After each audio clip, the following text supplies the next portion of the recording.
識字有方法。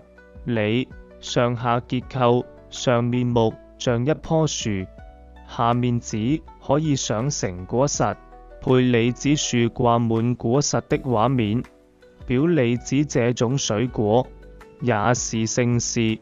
這個字就是李。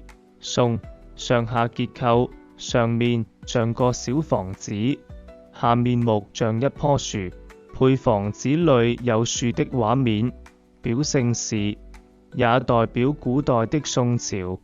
這個字就是宋。隨，左右結構，左邊戚像兩個人走路，右邊餘表讀音，配人從容站在寶箱旁的畫面，表緩慢，也是聖事。這個字就是隨。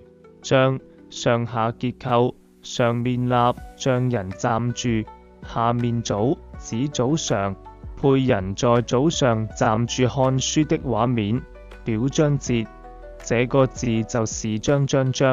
孔，左右結構，左邊子像小朋友，右邊月像小紐扣洞，配小朋友衣服上扣眼的畫面，表小孔小洞。這個字就是孔。總結，學會漢字。李，木家子。宋，家木。隨，戚家餘。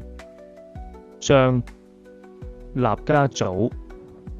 孔，子家月。